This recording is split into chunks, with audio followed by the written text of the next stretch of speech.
مسیح میں آپ کی سلامتی ہو۔ آج خدا کے زندہ پاک کلام میں سے پڑھیں گے زبور 17 اور اس کا سرسری جائزہ لیں گے۔ آئے خداوند، حق کو سن، میری فریاد پر توجہ کر، میری دعا پر جو بے ریا لبوں سے نکلتی ہے کان لگا۔ میرا فیصلہ تیرے حضور سے صادر ہو، تیری آنکھیں راستی کو دیکھیں۔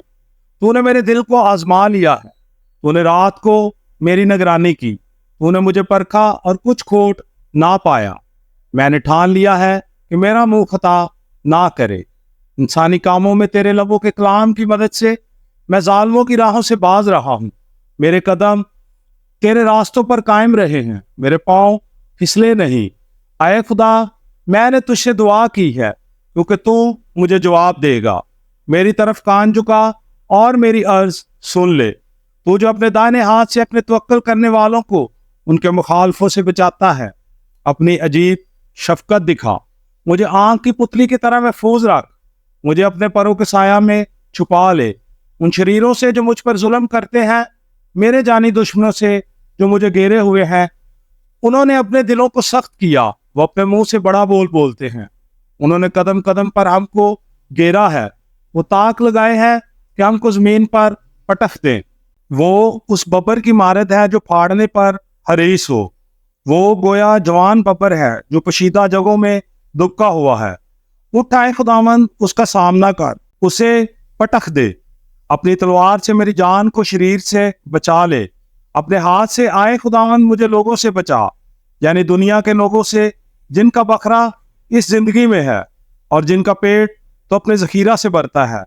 ان کی اولاد بھی حسب مراد ہے، وہ اپنا باقی مال اپنے بچوں کے لیے چھوڑ جاتے ہیں، اور میں تو صداقت میں تیرا دیدار حاصل کروں گا۔ میں جب جاگوں گا تو تیری شباہت سے سیر ہوں گا۔ خدا ان کے پاک کلام کا پڑھا اور سنا جانا ہم سب کے لیے باعث برکت ہو، آمین۔ زبور 17 داؤد نبی کی ایک دلی دعا ہے جو خدا کی حفاظت اور انصاف کی تلاش میں ہے۔ اس زبور کے چند اہم موضوعات اور آیات یہ ہیں۔ انصاف کے لیے التجا۔ داؤد نبی اپنے خلوص اور دیانت پر زور دیتے ہوئے خدا سے اس کی صالح التجا سننے اور مدد کے لیے اس کی فریاد کو سننے کے لیے شروع کرتا ہے۔ اے رب، میری درخواست درست ہے، میری فریاد سن، میری دعا سن۔ یہ دھوکے باز کے ہونٹوں سے نہیں نکلتی۔ وہ خدا کو اپنے دل اور اعمال کا جائزہ لینے کی دعوت دیتا ہے، اس اعتماد کے ساتھ کہ وہ وفادار رہا ہے اور برائی سے بچتا ہے۔ اگرچہ تم مجھے رات کو جانچتے ہو اور مجھے جانچتے ہو، تم پاؤ گے کہ میں نے کوئی برائی کی منصوبہ بندی نہیں کی ہے، میرے منہ سے کوئی ایسی بات تجاوز نہیں ہوئی۔ داؤد اپنے دشمنوں سے خدا کی حفاظت مانگتا ہے کہ اے خدا، تو میرے دشمنوں سے میری حفاظت کر، مجھے اپنی آنکھ کے سیب کی طرح رکھ، مجھے اپنے پروں کے سائے میں ان شریروں سے چھپا لے جو مجھے تباہ کرنے کے در پہ ہیں۔ میرے فانی دشمنوں سے جو مجھے گھیرے ہوئے ہیں، مجھے بچا لے۔